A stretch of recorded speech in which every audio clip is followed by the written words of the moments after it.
Aha. Necə ola bilərəm? Bugün yüksək fabrikədə hazırlaşmışam sizlər üçün canlı yayıma. Çox yaxşıyam. Və inanıram ki, sizlər də bu canlı yayımdan sonra çox yaxşı olacaqsınız. Öyrəndiyiniz məlumat və biliklərdən sonra. Bugün sizlər üçün qəşəng slayd hazırlamışam, mövzular hazırlamışam. Hansı ki, düşünürəm ki, bayram qabağı bu məlumatları eşitmək sizlərə çox böyük fayda verəcək ki, bayramı həm sağlam, yaxşı keçirəsiniz. Adətən bayramlar yüksək əfariyə, yüksək enerji deməkdir. Amma çoxumuz belə deyək, adət-ənənələrimizə əsaslanaraq bayramı daha çox yeyib içmək, belə deyək ki, pasiv vəziyyətdə oturmaq kimi belə deyək dəyərləndiririk. Amma əsl həqiqətdə də bayramı yaşamaq lazımdır. Bunun üçün də qidalanma çox önəmlidir əzizlərim. Çünki necə qidalanırsınızsa, təbii ki də enerjiniz də qidadan gələcək. Əgər çox yağlı, çox aşırı belə deyək, kalori qidalanırsa, təbii ki də enerjimiz də aşağı olacaq. Ona görə də mənim də məqsədim sizləri bayramı doya-doya enerjili keçirməyinizə kömək etməkdir. İndi isə slaydımızı görürük, elədir mi? Yazın zəhmət olmasa, buradan böyüdüm. Qısaca olaraq kimlər 2 dəfə qoşulursa, sizlərə özüm haqqında məlumat verim. Adım Aygün Rəhimzadə, sağlam qidalanma üzrə koçam və artıq 6 il olar ki, bu sahədə fəaliyyət göstərirəm, çalışıram. Həm Azərbaycanda, həm Avropada, həm də Amerikada təhsil almışam və ilk belə deyək ki, sağlam qidalanmağa, ümumiyyətlə bu sahə üzrə işləməyə qərarım o zaman oldu ki, mən özüm artıq çəkidən sağlamlıq problemlərindən əziyyət çəkirdim. Hardasa 20'li yaşlarımın əvvəlində, 19'un sonu 20'li yaşların əvvəlində xaricdə təhsil aldığım zaman və özlərimdə işləməyə başladım. Öz sağlamlığım, bədənim, ondan əlavə olaraq təlimlər almağa başladım və indi də davam edir hal-hazırda təlimlərim. Yəni bir sözlə bu sahəni dərindən öyrəndikdən sonra, təhsilini, təlimlərini aldıqdan sonra qidalanma üzrə koç olmağa qərara gəldim 2019-cu ilin axırında və indiyə qədər də bu sahədə çalışıram. Bu mənim haqqında olan məlumatdır. Bunları buradan oxuya bilərsiniz. Mən istəyirəm keçək mövzumuza. Bu arada kimlər Instagramdan qoşulubsa, gəlin Telegrama. Telegramda sizləri slayd üzərində məlumatlar gözləyir. Gəlin, başlayaq. Ümumiyyətlə, biz bilirik ki, artıq yaya da çox az qalıb və qarşıda bayaqları qeyd elədiyim kimi bizi bayramlar gözləyir və çoxumuz istəyirik həm yaxşı bir formada olaq, həm də ki, bu formamızla yanaşı yüksək formada olaq, düzdürmü? Və 95% hallarda isə yiyələnmə biz bilirik ki, qida ilə əlaqəlidir. Yəni artdıqca ki, enerji problemlərinin yaranma səbəbi 95% qidalanmamızla bağlıdır. Təbii ki, burada bəzi faktorlar da var, hansı ki, stressdir. Sizin ola bilər həyat tərziniz hal-hazırda gərgin bir qrafikdə çalışırsınız və yaxud da ki, psixoloji səbəblər də ola bilər. Amma bunların, belə deyək ki, üzərində işləmək üçün birinci addım qidalanmamızı dəyişməliyik. Çünki nə qədər də biz stresə fokuslansaq, psixoloji səbəblərə fokuslansaq, belə deyək, ibadır prosesi. Çünki mən özüm öz şəxsi təcrübəmlə sizə deyə bilərəm ki, mən özüm də psixoloji burada sizə test göndərmişdim. Hansı ki, kanalda ilk olaraq həmin o test üzərində özümüzü dəyərləndirirdik. Yəni, o testi mən özüm də bir zamanlar keçmişəm və burada indi sizə danışacağım məhdudlaşdırıcı, oksigen və eksternal vəziyyətlərdə necə azad ola bilərik?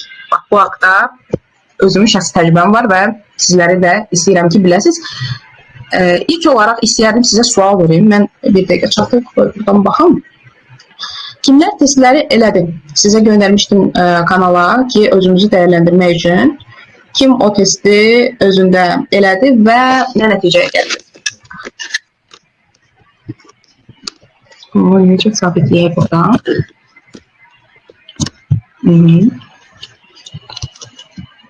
Kimlər test elədisə, yazın çata.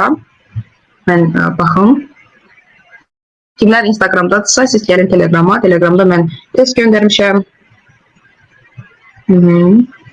Okey, əla. Test eləmişsiniz. Testin cavabı olaraq sizdə variant nə çıxdı? Hansı qidalanma davranış tipinə məxsussuz? Məhdudlaşdırıcı, emosigen, yoxsa eksternal faktorlar? Test bu arada Telegram kanalındadır. Cavablarınız mənə maraqlıdır, çünki insanın özünü mütləq birinci dəyərləndirməlidir ki, onda hansı faktor daha çox yüksəkdir və onun üzərində işləmək, biləndən sonra işləmək daha yaxşıdır. Yəni, çox emosional. Deməli, testin altında cavablar da var. Hansı bal daha çoxdursa sizdə, demək ki, sizdə həmin faktor daha yüksəkdir. Kimlər çatdırıb edə bilməyibsə, problem deyil. Canlı yayımızdan sonra edə bilərsiniz. İndi gəlin başlayaq. Siz cavablarınızı yazın. Mən baxacağım. Amma burada da olun ki, dillərimi qaçırmayasınız. Ümumiyyətlə, bu üç faktor, hansı ki məhdudlaşdırıcı, emosigen və eksternal, bunlar zaman-zaman bizdə dəyişə bilir. Yəni, zaman-zaman biz bu üç faktoru da yaşaya bilirik. Hər biri necə bizə təsir edir? Ümumiyyətlə, bu Holland sorğusudur. Hollandların belə deyək ki, çox böyük bir araşdırması olub bu mövzudakı, hansı ki, insanın qidalanma davranışlarını təyin edən göstərici yaradıblar. Bu göstəricidə düzgün məlumat. Yəni, sizə indi burada çıxan cavablardan əslində tamamilə ola bilərsiniz ki, bu sizin indiki qidalanma davranışınızdır. Və burada müşahidə olunan faktorlardan da ən birincisi odur ki, biz əsasən uşaqlıqdan, yəni doğulduğumuz andan indiki yaşımıza qədər müşahidə edirik hər şey. Məsələn, burada bizdə məsələn var emosigen, hansı ki emosional qidalanma birbaşa duyğularla əlaqəlidir. Yəni, duyğularımızı nə dərəcədə müşahidə edə bilirik və yaxud da ki, eksternal faktorlar ətrafımızdakı insanların təsirinə nə dərəcədə düşə bilirik. Hansı ki, bu da uşaqlıqda bir növ formalaşıb bizdəki.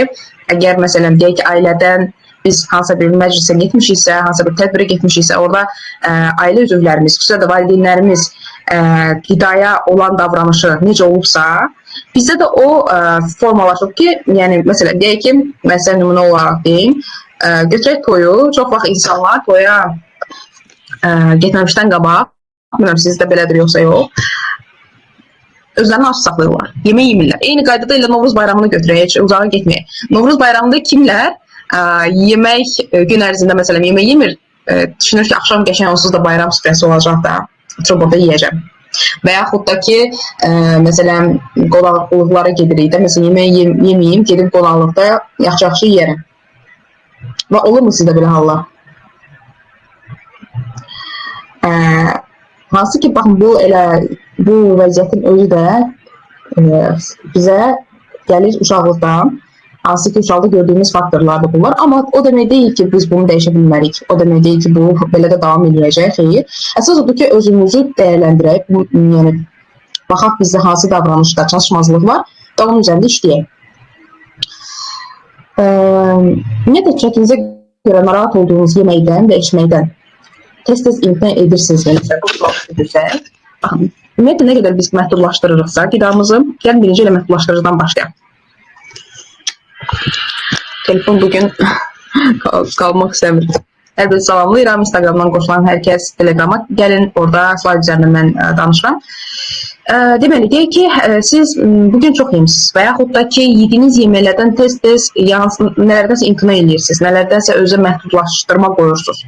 Və yaxud da ki, düşünürsünüz ki, mən bunu yiyəcəm, bu məni kökəldəcək. Baxın, bu məhdudlaşdırma əslində beyninizdə, yəni həmin dəqiqə siz onu düşünürsünüz, amma növbəti dəfə, məsələn, deyək ki, yəni onu düşündünüz, o sizin bədəninizdə bir döngü yaradır və həmin döngü davamlı təkrarlanır. Amma bir şey bilməliyik ki, qidamızı məhdudlaşdırmaqla biz nə arıqlayıb, nə də sağlam şəkildə kökələ bilmərik.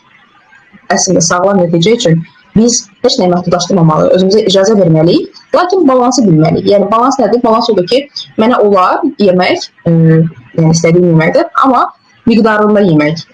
Bunun üçün də müəyyən, belə deyək ki, bir period vardı, insan o periodu keçməlidir. Məsələn, mənim üçün bu 3 ay oldu. 3 ay müddətində mən başladım qida davranışlarım üzərində işləməyə. Elə insanlar bir 6 ay, elə insanlar 9 ay çəkə bilər. Amma qısacası deyim ki, məhdudlaşdırmaqla sağlam nəticə əldə etmək olmur, ümumiyyətlə sağlam şəkildə olmaq olmur.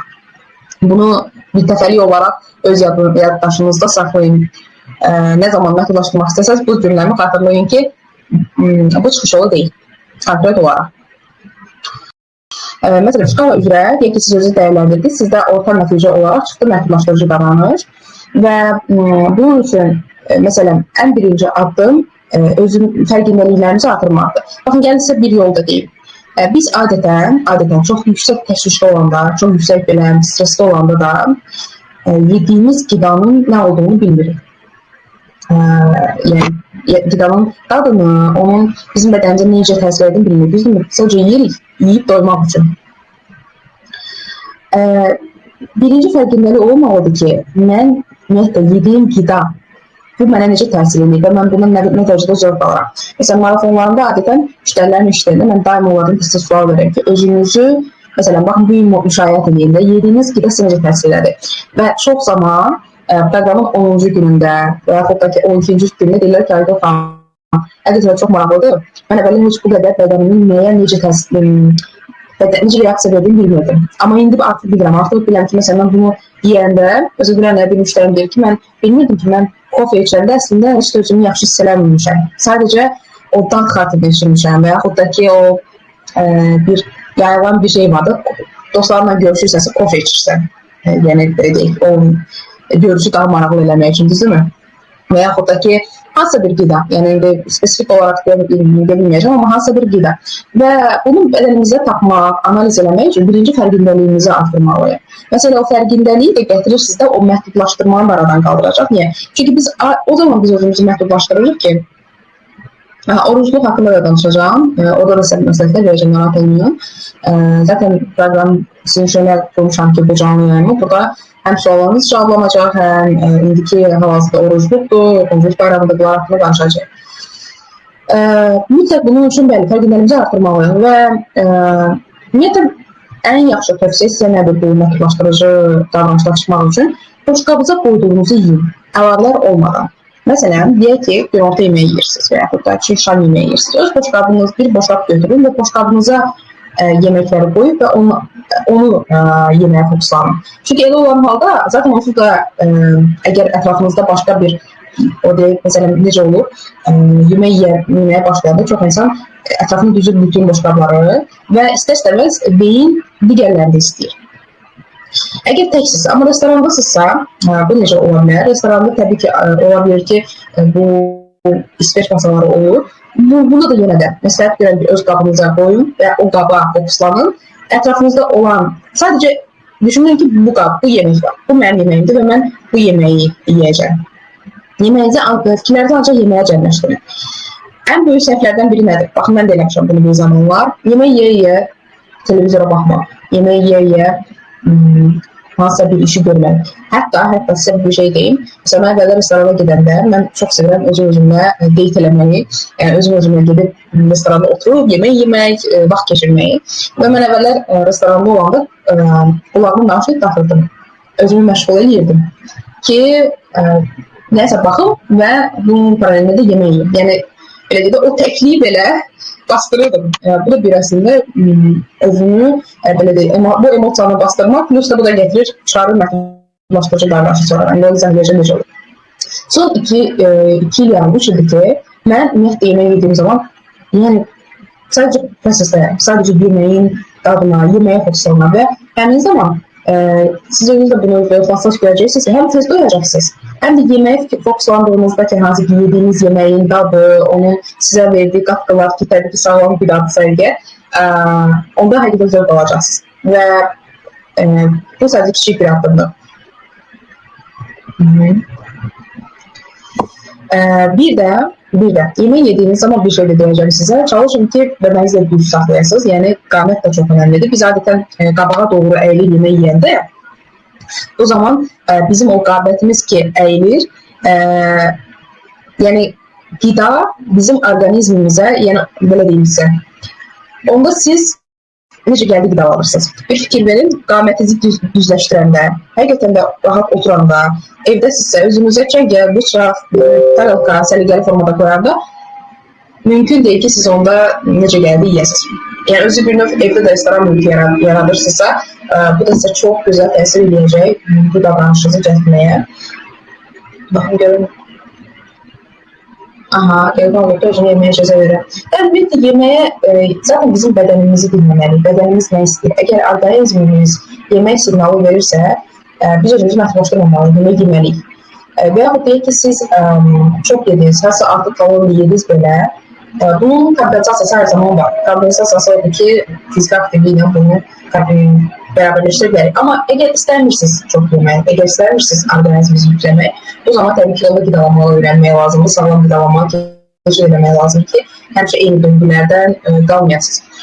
Emosikinin davranış bu nədir? Bu daha çox emosiyalar üzərində olan qidalanmadır. Yadınızda bir dəfə sizə emosional qidalanmaqla bağlı mən canlı yayımda keçmişdim bunları, daha detal analiz eləmişdim. Burada da sizə müəyyən tövsiyələr verəcəm. Adətən bizim bədənimizdə sıxılma olanda, emosiyalarımızı tam ifadə edə bilməyəndə, biz onu əslində bilmirik, şuuraltı gedən bir prosesdir. Beyin ancaq həmin vaxt bizdən həzz olaraq yemək tələb edir ki, o emosiyaları atlatmaq üçün. Amma əslində biz fərqinə varsaq ki, bu nəyə görə mən hal-hazırda qida istəyirəm, nəyə görə mənim orqanizmim, məsələn, deyək məndən şirniyyat istəyir, bunu sual verində cavab çıxacaq. Ya darıxıram, ya əsəbiyəm, ya belə deyək gərginəm, orqanizmsiz, ya belə deyək ki, üzgünəm, hər hansı bir səbəb ola bilər. Bunun üçün ən birinci tövsiyə emosiyalarınızı boş verməkdir. Yəni, hansı emosiya yaşayırsa, həqiqətən yaşamaqdır. Fərqi yoxdur, bu, belə deyək ki, narahatlıqdır və yaxud da ki, təklikdir, gərginlikdir. Birinci o emosiyanı yaşamaq. Və əgər deyək ki, siz o emosiyanı yaşaya bilmirsinizsə, ən rahat variant çıxıb yürüyüş eləmək, hansı bir idman növünə məşğul olmaq. Yəni, o emosiyanı, belə deyək, əgər sizə çox ağır gəlirsə, onu nə ilənsə rahatlatmaq. Mesela yoga ola bilər, və yaxud rəqs ola bilər, və yaxud da ki, yürüyüş ola bilər, və yaxud hansısa bir idman ola bilər. Yeməyi mükafat kimi qəbul etməyi dayandırmaq. Yəni, yemək mükafat deyil əslində. Həm mükafatdır, həm də mükafat deyil, belə deyəcək. Necə mükafat ola bilər? Mükafatdır ki, biz hər gün normal yeməyimizi yeməliyik, yəni qida qəbul eləməliyik. Bəli, hər dəfə yeməyi yediyimiz zaman bu öz bədənimizə dəyər kimi qəbul edirik, bu öz yerində. Amma sırf emosiyalarımızı bastırmaq üçün bu mükafat deyil və həmin siz o situasiyalarda ki, fərqindəliyiz əgər yüksəkdir, mən belə deyim də, fərqindəliyiz azdırsa qida ilə bağlı, daha doğrusu öz emosiyalarınızla bağlı və qida ilə bağlı, o zaman biraz çətin ola bilər sizə. Bunun üçün, yəni, sadəcə işləmək, mütəxəssislə işləmək lazımdır ki, siz onun mükafat kimi yox da, həqiqətən də zövq olaraq qəbul edəsiniz. Bir şey də deyim sizə bununla bağlı. Bunu mən adətən özümdə necə üzərindən getmişəm. Məsələn, hansı bir emosional vəziyyətin yanında, hansı bir gərginlik yanında mən həmin o gərginliyi atlatsam, özümə necə, belə deyək ki, mənə necə xoş gələ bilər. Məsələn, əvvəllər mənə xoş gəlir yemək yemək. Çoxu kimi. Ki, yemək yeyəndə özümü rahat hiss edirdim ki, mən o emosiyanı orada çıxardım. Amma indi özümə sual verirəm. Başqa nə mənə xoşbəxt edəklər? Məsələn, rəqs eləmək, qrup rəqs eləyirəm, yaxud yürüyüş eləmək. Bu sualı versəniz həmin momentdə zaten o gərginliyiniz yavaş-yavaş azalacaq. İdmanla məşğul olmaq dediyim, zərərli və yüksək kalori yeməklərdən çəkinmək, hansı ki, bu emosional dönəmdə bu çox önəmlidir. Çünki zərərli və yüksək kalori yeməkləri qəbul elədiyiniz zaman yenidən özünüzü mənfi hiss edəcəksiniz, yenidən düşəcəksiniz həmin o döngüyə. Yəni, bu bir döngüdür. Emosional qidalanma bir döngüdür və bu döngüdən çıxmaq üçün kiçik addımlar atmaq lazımdır. Hansı ki, burada sizə qeyd edilməklərimə. Amma heç o sizdə bu eləyirsiniz, alınmırsa, bunun üçün dəstək ala bilərsiniz. İndi geçək eksternal davranışlara. Nədir eksternal davranış? Bu tipli ümumiyyətlə qrupa daxil olan insanlar həddindən artıq yeməyə meyilli olmaqla yanaşı, həm də ictimai yerlərdə. Olur bəzən müştərilərin belə deyirlər ki, Həlqə xanım, biz olmalı postla paylaşmışdım, getdim dostum var restorana. Axı mən o fikirdə idim ki, gedib sağlam qida alacağım da, yəni orada heç bir artıq qida qəbul eləməyəcəm, amma elə oldu ki, yeməli oldum. Yəni ona sual verəndə ki, bunun səbəbi sizcə mənə bağlıdır, sizin dostunuz. Yox, dostum əslində heç mənə, bəzən olur dostunuz təsir edə bilir, amma bu məndə yəni o əvvəlki köhnə istəyi gəldi və mən yeməli oldum. O zaman mən nə deyirəm? Deyirəm, okey, yemişsiniz. Daha yemişsiniz, keçmişə fokuslanmır. Artıq baxırıq gələcəyə. Amma gələcəkdə bunun olunması üçün nə etməliyik? Bunun üçün ilk öncə Çox da az getməməliyik. Məsələn, deyək ki, siz dostlarla görüşməyə gedirsiniz və bilirsiniz ki, siz dostlarla görüşəndə çox yeyəcəksiniz. İstər-istəməz onların təsirinə düşəcəksiniz. Əgər siz ekstremal davranış, belə deyək ki, qrupuna daxilsinizsə, nə edə bilərsiniz? Ya da gündəlik də olsa atışdırmalıq eləmək və yaxud gün ərzində mütləq atışdırmalıq olaraq sumkanızda, çantanızda bir şeylər olsun. Niyə? Çünki o sizi çox yemədən, yəni o təhrik hissindən azad edəcək. Bir. İkincisi olaraq, ümumiyyətlə evdən çıxmazdan öncədən birinci öz məqsədinizi xatırlamaq ki, düzdür, bəzən bu çətin ola bilər, amma bir-iki dəfə vərdiş elədiniz, elə də gedəcək ki, mənim məqsədim əgər sağlam qidalanmaqdır, sağlam həyat tərzi yaşamaqdırsa, bu mənə hansı nəticələri verir və mən özümü necə hiss edirəm və o ortamda mən əgər artıq desəm necə özümü hiss edəcəm. Elə bir öncədən bir ssenari qurmaq özünüzə. Məsələn, belə deyəm, mən özüm ekstremal faktora çox da gedən deyiləm, amma olub, yəni bir dönəmim olub. Deyirəm, o faktorlar zaman-zaman dəyişir. Yəni davranışlarımız zaman-zaman hər üçünə kateqoriyaya uyğun ola bilir. Sadəcə özümüzü izləyib, özümüzü təyin etməliyik. Və mən bunu edirdim. Mən adətən yüngül qidalanırdım və burada da dostlarınıza demirsiniz ki, mən sırf sağlam qidalanmaq üçün evdə yeyib gəlmişəm. Yox, sadəcə mən acmışdım, yeməyimi yedim, müəyyən qədər yedim, sizlə də yeyəcəm. Onda onlar da incəməyəcəklər və siz də belə deyək ki, onların yanında özü gərgin hiss eləməyəcəksiniz. Həm də çox olacaqsınız ki, çox da yemək istəməyəcəksiniz. Belə. Sonra necə gedirik? Hər şey aydındır mı sizə? Biraz istəyirəm auza verim. Burada suallarınızla cavablayın. Sonra biz keçəcəyik hansı ki bayramda qidalanmağa.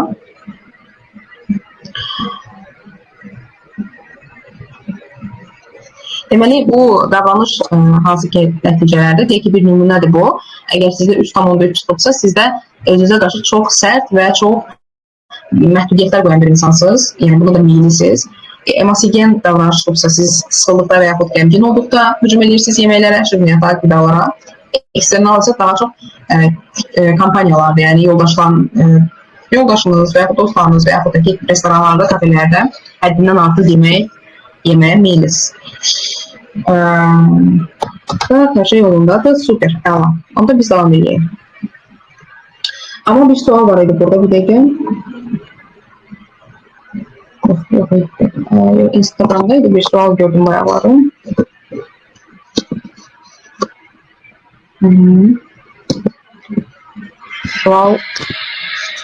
Instagramda suallar gəlir, amma mən buraya axırda baxacağım, çünki vaxtımız gedəcək. Sizin suallarınız varsa yazın çata. İndi davam edirik biz necə Novruz bayramında ümumiyyətlə xalqımızın ən gözəl bayramında necə qidalana bilərik və ilk öncə mən burada sizə bir şey vurgulamaq istəyirəm. Novruz bayramının bilirik ki, qidaları çox kalorilidir. Yəni, hansı ki, xüsusilə bizim bayram şirnətlarımız. Və yüksək də bizim orqanizmimizə şəkər daxil elədiyimiz zaman bizim bədənimizdə insulin qan şəkərini hansı ki salır, sonra yenidən yüksəlir və biz tez-tez acırıq. Bunu etməmək üçün nə etməliyik? Ümumiyyətlə, bayram şirnətlərini mən demirəm yeyək, mən də xoşlayıram, sevirəm, amma maksimum bir dəfə, bir gün yiyərəm, onda da az yiyirəm, yəni çox ürəyim belə istəmir. Baxın, ümumiyyətlə, sağlam həyat tərzə keçəndən sonra, yəni ki, hansı ki, bu davranışlar üzərində işləyəndən sonra, bir müddətdən sonra sizin qabağınızda olsa da ürəyiniz istəmir. Məsələn, mən əvvəllər paxlava yiyər idim, çox sevirdim paxlavanı. Amma artıq indi heç ürəyim belə istəmir. Heç il ərzində demək olar ki, yemirəm. Və bayramda da sadəcə dadına baxmaq üçün yiyirəm. Yəni, beyniniz, düşüncələr dəyişdikcə artıq sizin istəyiniz azalır. Amma deyək ki, sizin istəyiniz var və mən istəyirəm ki, biraz sizin burada fərqindəliyinizi artıram. Bəli, yemək dadları çox qəşəngdir. Nəzərə alsaq ki, bayramdır və biz onların dadına da baxmalıyıq. Amma unutmamalıyıq ki, həmin şəkər bizim əzəllərimizdə yığılır və qaraciyərin fəaliyyətini bir müddətdən sonra zəiflədir və hansı ki, bu da bizim bədənimizdə də müxtəlif narahatçılıqları gətirib çıxarır. Ümumiyyətlə, kimlər bayramda belə yaxşıca yeyib, sonra özünü narahat hiss edir? Olur mu belə təcrübəniz? Demişsiniz ki, bayramdır, okey, mən də gəldi yeyeyim, nə olacaq ki? Hamı yiyir, mən də yiyeyim. Və sonra özünüzü narahat hiss eləmişsiniz. Keçən bayramda olub.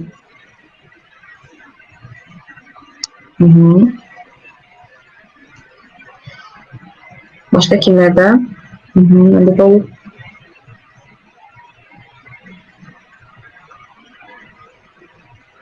Əlbəttə ki, yəni yeyə bilərsiniz. Yəni liboy qidanı, yəni istənilən qidanı siz yeyə bilərsiniz. Sadəcə baxın, gəlin sual çörəklə bağlı gəlib ki, bəs yeməyi məhdudlaşdırmaq yaxşı deyilsə, o zaman ağ çörək daima amma qədəmdə yeyə bilərik. Yəni çörək bir dəfəlik kəsməyik. Heç bir qidanı bir dəfəlik kəsmək zaten doğru deyil. Lakin siz əgər biləndə ki, o qidanın bədəninizə, mən hər zaman deyirəm, proqram üzvlərimə də deyirəm ki, kalorilərə fokuslanmayın. Söhbət, təbii ki də o kalori defisiti önəmlidir. Çəki azaltmaq istəyirsə və yaxud çəki artırmaq istəyirsə, kalorinin miqdarı önəmlidir. Amma biz kaloridən çox qidanın dəyərinə fokuslanmalıyıq. Mən yediyim qida mənim bədənim üçün. Həmişə bu nümunəni maşınla göstərirəm sizlərə, xatırlayırsınızsa. Məsələn, deyək ki, siz istəyirsiniz BMW sürmək və yaxud BMW olmaq, BMW kimi görünməkdə, belə deyək, 2 dənə maşın götürən 06 və BMW. O yüzden hansını layiq görürsünüz? Sualı versəm, çoxunuz deyəcəksiniz ki, əlbəttə ki, BMW, bu necə bir sualdır? Mən istəyərəm ki, mənim BMW-m olsa ya da BMW kimi olur. BMW-nin gəlin baxaq, 06-ya dizel tökəndə işləyir. BMW-də də dizel töksə işləyərmi? BMW-nin öz yanacağı yüksək keyfiyyət yanacaqdır, düzdürmü? Bu arada mən də BMW sevirəm. Maşınlar içərisindən çox sevdiyim maşındır. Və deyək ki, BMW-nin yanacağına əgər biz keyfiyyətli yanacaq verirsə, bu maşındır. Və yaxud da ki, evimizdə güllər var, çiçəklər var. Çiçək, mən deyək ki, məsələn, atıram, mən sevirəm hansısa bir kompotu və yaxud da ki, şirəni və yaxud kofeni və çiçəyimə də verirəm həmin o şirəni. Və o çiçək sizcə sağ qalarmı? Və yaxud o maşın işləyərmi? İşləməz. Düzdürmü? Bədənimiz də belədir. Orqanizmimizin ehtiyacları var. Bizim bədənimiz hüceyrələrdən ibarətdir. Və o hüceyrələrimiz nə istəyir sualını verib, ona uyğun öz orqanizmimizi qidalandırmalıdır. Çörək orqanizm üçün artıq bir qidadır. Yəni, biz çörək dedik və bizim bədənimizin buna ehtiyacı yoxdur əslində. Sadəcə çörək nənə babalarımızdan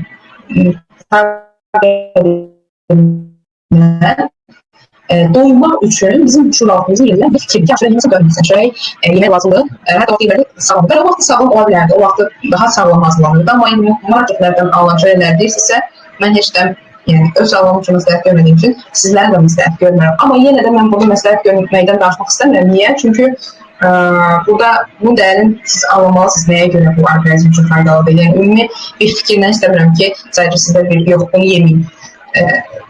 Ürəyi istəyirsə yiyin, yeyə bilərsiniz, amma balansda olsun, zamanla azadsınız, zamanla rasyonla çıxarsınız, laf olur. Laf yaxşı olar ki, burada daha sağlam bir qərar vermiş olarsınız. Özümüz bunu bir kimi sevirsək, hər görmüş. Hətta qidalanmada da sizin marifət qoşulanında kimiyib, qoşulanma kimiyib, sonra da çox ayarlar başladım. Gilərə qalıb. Gilə qalmalısı bizim marifət iştirakçımızdır. Çox xoşun nəticəmiz var. Sizə görüşək öz nəticənizi. Gəlin davam edeyim. İstədim birinci sizə ayrılmadım şəkərlə bağlı. Yəni, nəzərə alın ki, o şəkər sizin bədənizə yığılacaq və sonra özü yaxşı hiss eləməyəcəksiniz burada yazdığımız kimi. Bu üçün ümumiyyətlə nə etmək lazımdır? İlk öncə səhər. Baxın, səhər qidalanması çox önəmlidir. Nəyə görə? Çünki səhəri necə başlasaz, qan şəkəriniz elə gedəcək. Və çox insan, yəni hansı ki, bizim xalqımız, əksəriyyət səhəri o bayram çörəklərlə başlayır. Kimlərdə belədir? Yazılacaq. Kimlər bayram çörəklərlə başlayır? Hətta bayram yeməklərlə başlayanlar da var. Qalıb xarab olmasın üçün pişirmiş yiyək. Kimlərdə belədir?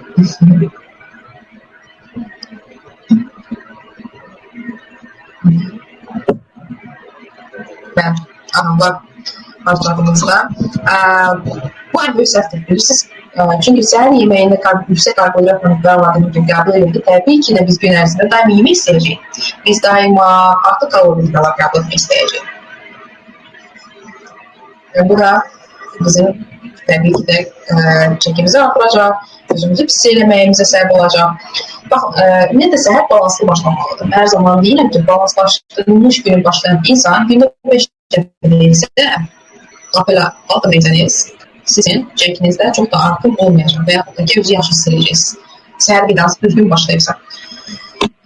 Bəs nədir balanslaşdırma qidalanma? Mən daha hazırda özümün şəxsən istifadə edədiyim balanslı qidalardan sizə burada izah edəcəm. Amma təbii ki də seçim sizindir. Siz başqa formada da bu balanslaşdıra bilərsiniz. Mən belə bir qidalar istifadə edirəm ki, hansı ki bədəni təmizləmək üçün daxildən aloe vera şişəsi, hər gün bədənimi vitamin, minerallarla təmin etmək üçün belə bir kokteyl içirəm, hansı ki zulalı kokteyl içində vitaminlər də var. Bir də çay əvəzi, qara çay əvəzi otlu içki var ki, onun içində lazım olan ingrediyentlər var. Deyək ki, siz səhər yeməyində siz bunları istifadə edirsiniz. Nə edə bilərsiniz? Siz yaxşı olar ki, səhəri zulalı qidayla başlayasınız. Yəni, bu, belə deyək, yumurta və yaxud da ki, kəsmik. Amma hər kəsin orqanizmi fərqlidir. Ola bilər ki, sizdə bu narahat eləsin sizi, hansısa bir qida sizə narahatçılıq versin. Ona görə mən sadəcə ümumi olaraq deyirəm ki, zulalı tərkibli qidalar. Zulalı tərkibli qidaları da mən kanalda da paylaşmışam bir dəfə. Oradan sörçələyib baxa bilərsiniz. Lif tərkibli qidalar və az karbohidratlı qidalar. Yəni, çalışın ümumiyyətlə, qısacası bayram yeməyini səhər yeməyin. Yəni, səhər normal, sağlam şəkildə başlayın günə. Çünki onsuz da bayram belə deyək ki, şirniyyatları yeməklərini siz yeyirsiniz, məsələn, deyək gün ərzində yeyirsiniz. Okey, gün ərzində yeyin, amma səhər yeməyin, yaxşı mı? Və gün ərzində yemək lazım onu deyəcəm sizə. Gəlin, onu deyim, sonra buna keçək. Bu mənim istifadə edədiyim qidanın tərkibidir.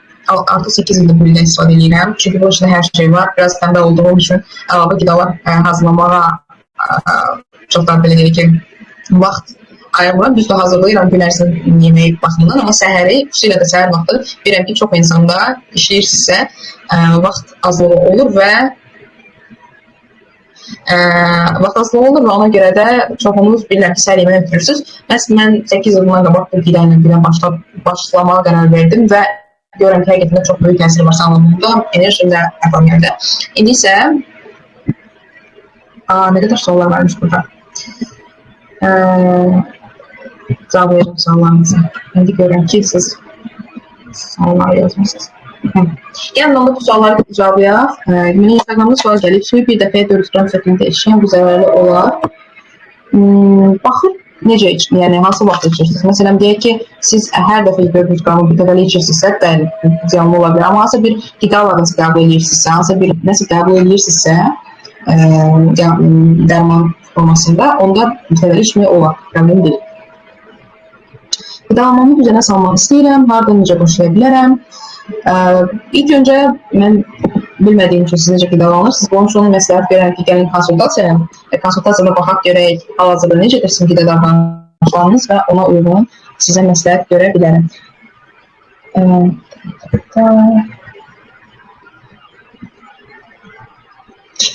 Oruç tutarkən çəkim artır. Nə edə bilərəm? Orucla bağlı.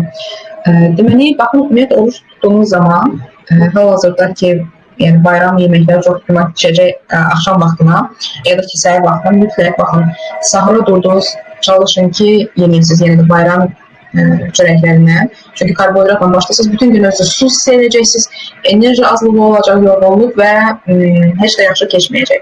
Yəni dediyim kimi, səhəri maye ilə başlamaq, zülal, lif və az bir miqdarda karbohidrat olmalıdır. Baxın, mən bayaq dedim o şəkər, o demək deyil ki, biz karbohidrat rasyondan tamir çıxarır, yox, ən böyük yanlış da budur, ən böyük məhdudlaşdırma da budur. Biz karbohidrat qəbul edəməsə enerjimiz olmayacaq, lazımdır. Amma sağlam karbohidratlarda, yəni meyvə də karbohidratdır, taxlallar da karbohidratdır, hər bir qidanın əslində var müəyyən belə deyil miqdarda. Gəlin bu sualı cavab verim. Ramazan ayında ümumiyyətlə çəkini artırmaq istəmirsinizsə, səhəri doğru başlasaq, iftada da deyək ki, boşqab qaydasını yeyirsiniz, boşqab qaydasını bir boşqabı götürürsünüz, boşqabın içinə qoyub yeyirsiniz. Salatınızı da, ətinizi də, karbohidratınızı da. Yəni, böyük bir süfrəyə qoyub oradan-buradan götürmək bilməyəcəksiniz ki, nəyi nə qədər yediniz. Bir, ikincisi, çox insan deyir ki, mən bir əzli yeməmişəm şirniyyat, gəl, oturum yiyeyim. Şirniyyatla. Hətta şirniyyatla bir dəfəli başlayanlar da ola bilər ki, aranızda olsun. Etməyin bunu, normal suyunuzu için yeməyizi yiyin. Şirniyyatı necə yeyə bilərsiniz? Şirniyyatı Az bir porsiyada hər birindən müəyyən qədər olmağı yeyə bilərsiniz. Yəni mən demirəm ki, hamısını dayandıraq, yox. Amma mütləq ondan sonra yürüyüş eləmək. Yəni yeməyinizi yediniz, yeməkdən sonra ən azı bir 5-10 min addım atırsınızsa, o zaman sizdə bir o qədər də çəki artımı olmayacaq. Amma burada yenə də baxırsınız metabolizmanıza. Metabolizmanız əgər zəifdirsə, ola bilər ki, bədəniniz axşam vaxtı qidanı yaxşı həzm edə bilməz. Və bunu adətən mən yoxlayıram. Adətən yoxlayıram, müayinə zamanı, konsultasiya zamanı müəyyənləşdirir ki, sizin metabolizma səviyyəniz necədir. Sonra, dediyim kimi, yeməkdən sonra çox insan kofe və çaya üstünlük verir orucluq ayında. Amma məsləhət görərdim ki, maye içəsiniz, yəni su qəbul edirsiniz. Çünki məsələn, asıl gün ərzində biz su içmirik orucluq dönəmində və çay içmək istəyirsinizsə, qara çay yox. Çünki qara çay, yaşıl çay, kofe bədənimizdən suyu atır. Və bizim bədənimizə su lazımdır. Biz biraz da bunları içib bədənimizə suyu atırıq. Ona görə də gün ərzində ola bilər ki, yorğunluq, halsızlıq hiss edirsiniz. Burada mənim problem üzvlərindən kimlər qoşulsa deyə bilər ki, özü necə hiss edirsiniz. Baxın, oruç tutanlar çoxdur və qidalanma elədir ki, baxıram ki, maşallah, çatda da çox enerjilidirlər. Çünki qətiyyən mən bədənimizi enerjidən salan şeyləri məsləhət görmürəm Ramazan ayı dönəmində. Amma bu demək yenə də məhdudlaşdırır, hər şeyin alternativi var. İndi gələn yuxudan biraz danışaq. Konsultasiyalarla bağlı Aysel burada olmalıdır. Sizə menacerimi yazacağam, sizə məlumat verəcəm. Konsultasiyalarla bağlı çatda. Ümumiyyətlə, yuxu çox önəmlidir bu dönəmlər üçün. Yuxu çaşmazlığı, yorğunluğa və qidanın da ədinə artıq istifadəsinə getirib çıxarır. Fikir vermişsiniz hansı günlərdə gec yatırsınızsa, az yatırsınızsa, növbəti gün daha çox yeməyə meyilli olursunuz. Çünki bu zaman bədənimiz melatonin hormonu var. Hansı ki 11-2 aralığında ki bədənimiz o hormon vasitəsilə tamamilə yenilənir. Yəni, dırmaqlar tutulur, saçlarımız, bütün bədənimiz. Əgər bədənimiz həmin dönəm dincəlmirsə, biz daha çox özümüzü növbəti gün yorğun hiss edirik və bədəndə kortizol hormonu artır. Yəni, bu da stres hormonudur. Və stres hormonu da bizi daha çox yeməyə gətirib çıxarır. Və xüsusilə də az yatan insanlar, gec yatan insanların, mən çox görmüşəm bunu, yəni analiz apararkən, çox belə insanlar energetik içkilərə, qəhvəyə üstünlük verir. Deyir ki, mən ancaq axşam işləyə bilirəm, yəni yata bilmirəm, ancaq axşam işləyə bilirəm, amma bu da nəticəsi olaraq gec yatdığı üçün növbəti gün daha çox özünü enerjiyə saxlamaq üçün enerji içkiləri və qəhvə üstünlük verir. Var mı aramızda belə insanlar? Hansı ki, suni enerji yaradırsınız bədəniniz üçün.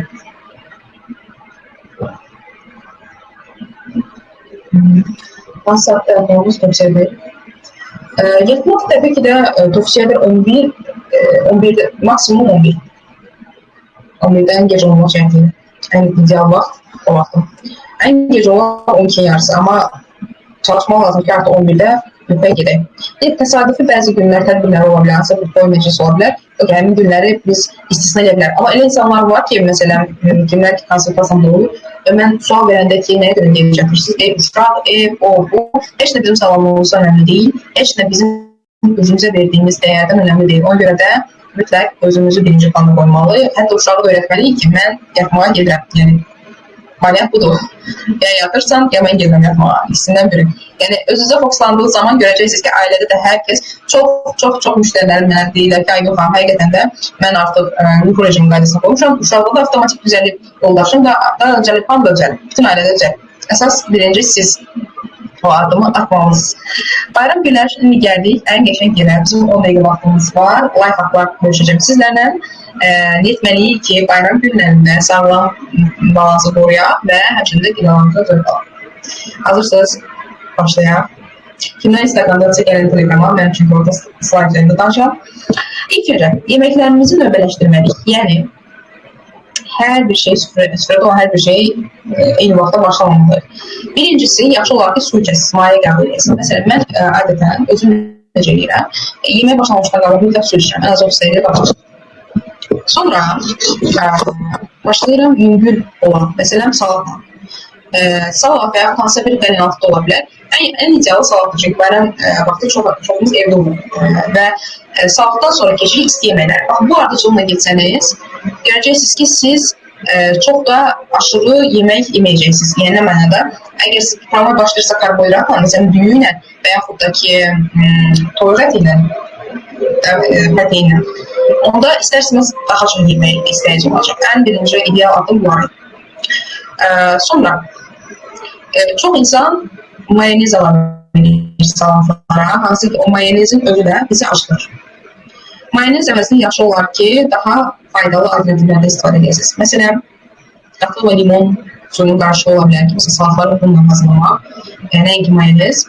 Və bir də sizə desert ilə də bayram yeməklərini, yenə də ac qarnına deyil də, yeməkdən 20-30 dəqiqə sonra az bir porsiyada qəbul etmək. Yəni, burada normalda qəbul etmək. Yəni, bayram adı altında bir də daha doğrusu 2-3 dənə şəkər buranı, 3-4 dənə paxlavanı bir yerdə qəbul etməmək. Bəli, ola bilər ki, sizin üçün çətin ola bilsin və ola bilər ki, necə deyim, özünüzü belə məhdudlaşmış kimi hiss edə bilərsiniz. Amma inanın mənə ki, yeməyiniz qaydasındadırsa, yəni normal şəkildə gedirsinizsə, ürəyiniz istəməyəcək çox yemək. Və unutmayın ki, sizə onun verdiyi hiss önəmlidir. Yəni, yeyib ondan zövq almaq önəmlidir. Yoxsa ondan sonra özünü narahat hiss eləmək. Və bir də belə bir ümumiyyətlə düşüncədə olsanız ki, hər şeyin dadına baxmaq. Necə ki, məsələn, görmüsünüz kral ailələrində və yaxud da ki, daha belə yaxşı, yüksək təbəqəli insanlar, onların masalarında hər şey olur, amma sadəcə dadına baxırlar. Və siz də yemək oturanda hər zaman özü ilə hiss edin ki, siz yəni onurğamız dik, bədənimiz dik və özümüzü hiss edirik ki, biz həqiqətən də bir kral süfrəsində oturmuşuq, onda necə davranardınız? Bu suallar özünüzə verin. Mən bir kral süfrəsində oturmuşam, məni böyük bir ziyafətə dəvət olunmuşam, mən necə burada davranardım? Bu da sizin üçün bir life hack olsun. Bizim vaxtımız azalır və mən istəyirəm ki, biz bir neçə sualı cavablayayım. Baxın, görün, burada suallarımızda nə qaldı?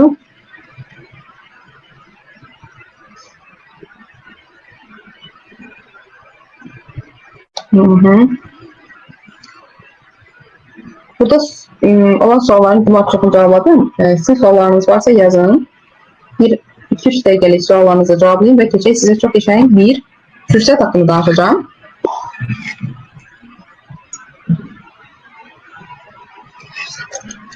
Hansı ki, bu sizə kömək eləyəcək bayramdan sonra özünüzü daha yaxşı hiss eləməyə.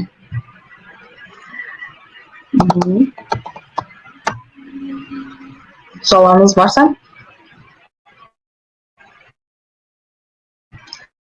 mən cavablamaya hazıram. Sualım yoxdur. O zaman sizlərə çox yaxşı məlumatım var, xəbərim var. Kimlər canlı yayındadırsa, bura qoşulubsa, sizlər üçün bir təklif hazırlamışıq. Hansı ki, 3 günlük marafonumuz olacaq. Bilirsiniz, normalda marafonlarım həmişə ya minimum 10 günlük, ya 21 günlük olur.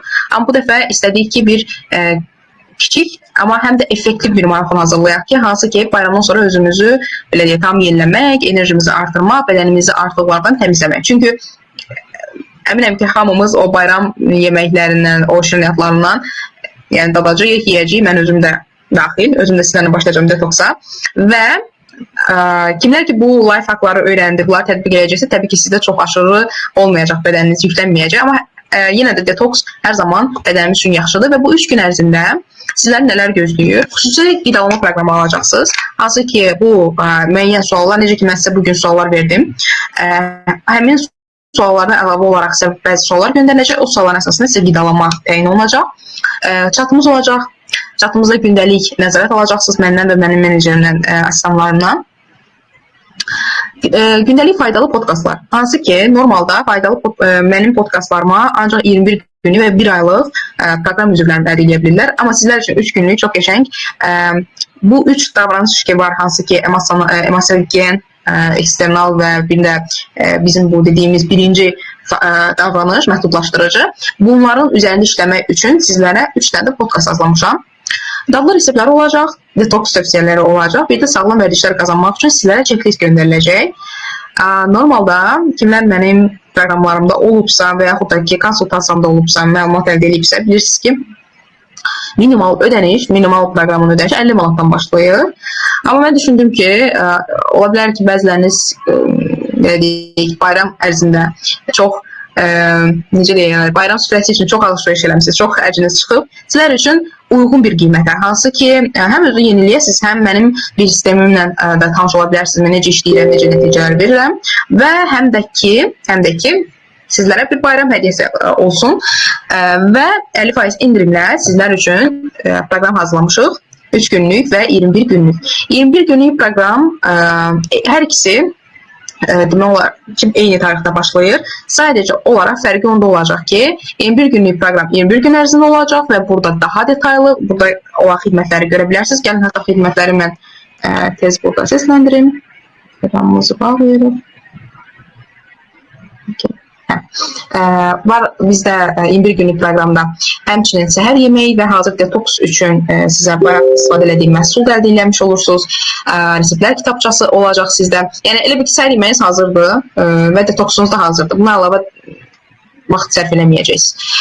Vərdişlər çeklisti, reseptlər kitabçası, gündəlik idman videoları, hətta face yoga videolarından da orada əldə etmiş olursunuz. Fərdi dəstək və konsultasiya. Bütün hər şey, yəni demək olar ki, 21 günlük proqramda hər bir şey sizdə olacaq. Hansı ki, mən normalda 21 günlük proqramımın qiyməti 259 manatadır. Amma sizlərə bayrama özəl, yalnız bu bayrama özəl mən bu, bir də yeni ildə olacaq çox güman ki, qiymət cəmi 189 manatadır.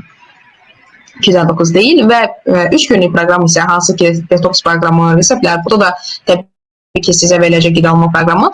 Amma 21 gündən fərqli olaraq bu 3 gün ərzindədir və burada hazır səhər yeməyi və detoks yoxdur. Bunun qiyməti 29 manatadır. Hər iki halda nəticəmiz olacaq. Birində 1-3 kiloqram, hansı ki, ödəmişkinlik artıqlardan bədənimiz təmizlənəcək. Amma 21 günlükdə isə sizin yəni bədəninizdə həm də piylərdən azad olacaqsınız. Yəni çəki azalması da baş verəcək.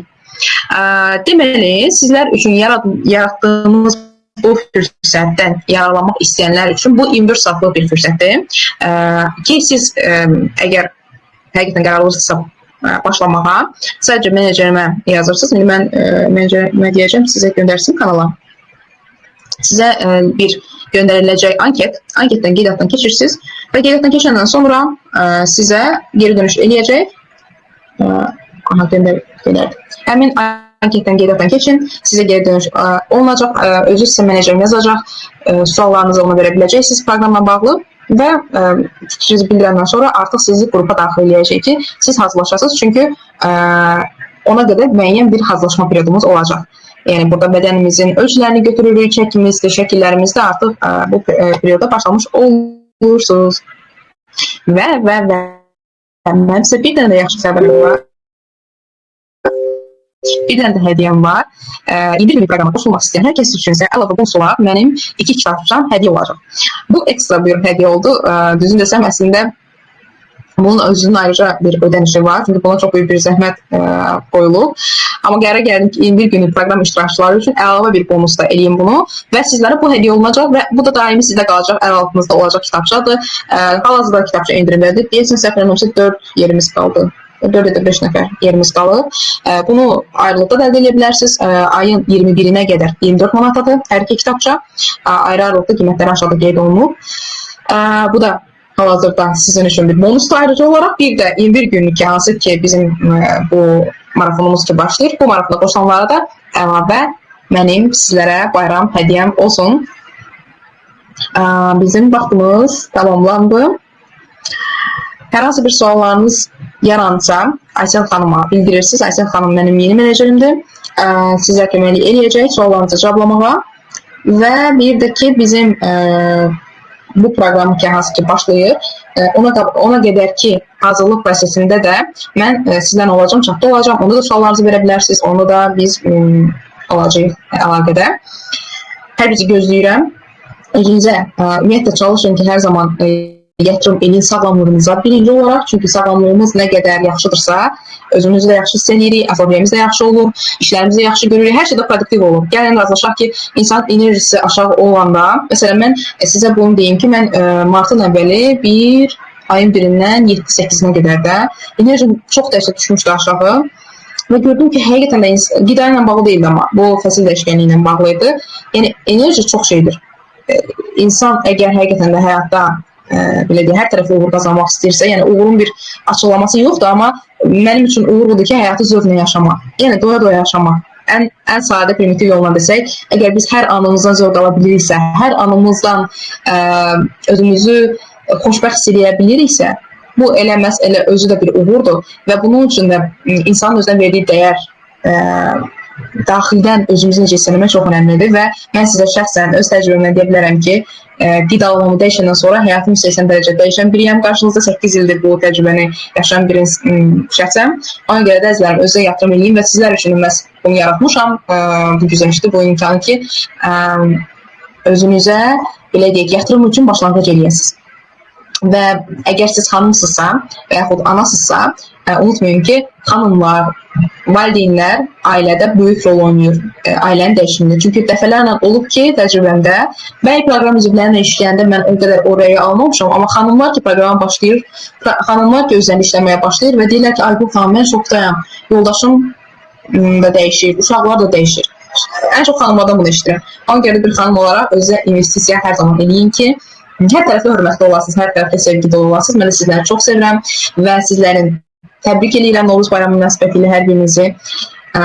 Bu bayramı ən gözəl, ən enerjili, ən sağlam keçirməyinizi arzulayıram. Hər biriniz layiqsiniz buna, hər biriniz belə deyək ki, hər bayramı gözəl keçirməyə özə icazə verin ki, belə deyək, sizin o enerjinizdən də digər insanlar da faydalansın. Çünki ancaq özümüzü düşünməməliyik, ətrafımızı da düşünməliyik, ailəmizi də, ətrafımızdakı insanlara da birinci özümüzü düşünürük. İkinci olaraq da ətrafımızda da o enerjini yaymaq və həyat həqiqətən də gözəldir. Nə qədər biz özümüzü seviriksə, özümüzə dəyər veririksə, hər bizə çox təşəkkür edirəm burada olduğunuz üçün. Sizləri gözləyəcəm marafonda və anketdən keçib, belə də qeydiyyat linkindən keçməyi də unutmayın. Görüşənədək sizlərlə bugünlük sağollaşıram.